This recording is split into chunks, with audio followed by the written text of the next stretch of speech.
అవలంబరీకృత న్యాయంతో ఎదరవాడికి నేర్పడం, నేర్పినటువంటి దాన్ని కలిసి సంయుక్తంగా సాధన చేయడం, అప్లికేషన్ ఓరియంటెడ్ నాలెడ్జ్ అని మనం ఆధునిక భాషా విజ్ఞానంలో ఎలా చెప్పుకుంటున్నామో ఇదే క్రమానుగతంగా ఆనాది నుంచి కూడాను బోధనా వ్యవస్థ వస్తూ వచ్చింది. అయితే జాగ్రత్తగా చూస్తే మనం ఏదైతే సామాజిక నిర్వహణకు కావలసినటువంటి భారాన్ని మోస్తుందో దాన్ని హితజ్ఞానము, సహిత జ్ఞానము, సాహిత్యము అని పేర్లు పెట్టాం. రచనా సంబంధమైనటువంటి వస్తు వివేకంగా కనుక మనకు దొరికితే దాన్నే సాహిత్యం అంటున్నాం. ఆది సాహిత్యం వేదం ఏదైనా, తర్వాత దాని నుంచి ఉద్భవించిన వేదాంతం ఏదైనా, ఇతిహాసాలనేవి మరువలేనటువంటి ఒక మౌలిక నీతి సూత్రాలను, సామాజిక అవలంబీకృత మార్గాన్ని బోధించాయి.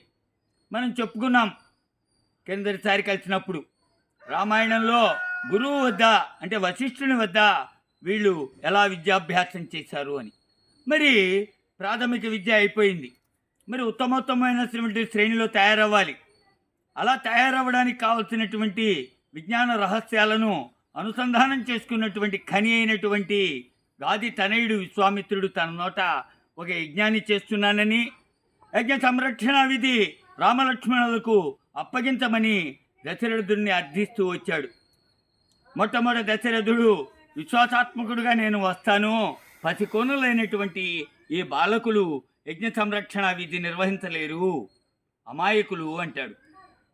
అర్థిత్వం నుంచి ఆజ్ఞాపస్థితిలోకి వచ్చింది.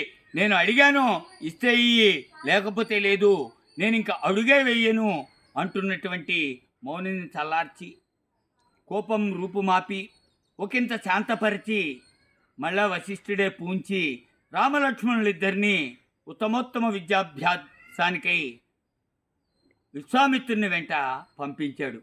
రాగల రోజులలో కాగలటువంటి కార్యానికి అనుసంధానం అవుతుందని రాజును ఒప్పించాడు. మరి అలా వెళ్ళేటువంటి వాళ్ళు ఆ సరయు నది తీరం చేరగానే రామాయణంలో బాయ్ సంధ్యాకాలం వచ్చింది, చీకటి కాంతులీనేటువంటి సూర్యుని యొక్క కిరణాలను అపహరిస్తోంది, మీరు తొందరగా ఆచరించండి, నేను బల అతి బల అనే 2 విద్యలను ఇస్తాను అంటూ వారి చేత ఉద్యుక్తం చేసి, మరి సమయాంతరీకరంగా ఈ బల అతి బల విద్యలతో పాటు అనాదిగా తను సాధన చేసినటువంటి యావత్ ధనుర్విద్యని వారికి ధారాదత్తం చేస్తాడు. మరి ఇలాంటి ఉత్తమోత్తమైనటువంటి శ్రేణిలో ఉన్నటువంటి తర్ఫీదు ఇచ్చినటువంటి మహాత్ముడిగా, విజ్ఞానిగా విఖ్యాతి నందాడు విశ్వామిత్రుడు. మరి ఎలా వచ్చిందండి ఇది? కేవలం గురువు వెంట నడిస్తే కాదు, పరిగెడితే కాదు, గురువు చెప్పినది అవలీలగా అనుసంధానం చేసుకునేటువంటి క్రియలో ఉన్నారు. ఎక్కడా కూడా వెనకాల ఉన్నటువంటి ఆలోచనలు, కుటుంబానికి సంబంధించినటువంటి ఘర్షణలు దీని మీద పన్నివ్వలేదు. ఎంతో కాలానికి పిల్లలు పుట్టారని తల్లడిల్లుతున్నటువంటి తండ్రిని చూసినటువంటి రాముడు అది ఏమీ గుర్తు తెచ్చుకోలేదు. మరుపుందని నేను అనను, కానీ ఈ తర్వాత ఘట్టంగా తను అభ్యర్థిస్తాడు. ఏమన్నాం మనం? విద్యకి 2 ఆశయాలు ఉంటాయి, అయితే బోధించడం, లేదంటే దాన్ని అభ్యసించినటువంటి విషయ విశ్లేషణ చేసుకుని ఆచరించదగినటువంటి విధానంగా తయారు చేసుకోవడం. వెంటనే తన గురువుగా బోధించడానికి అనుమతిని అడిగి లక్ష్మణుడికి కూడా బోధిస్తాడు. ప్రథమ బోధ అగ్రజుడైనటువంటి అన్నగారు గురువుగా. కాబట్టి ఇక్కడ తండ్రి కాదండి, అగ్రజుడు ఎప్పుడైనా సరే గురువుగా వస్తాడు. ఇది బహుళ జాతి ఆమోదితమైనటువంటి నీతి. ఉంటా, మరి మళ్ళా కలుద్దాం.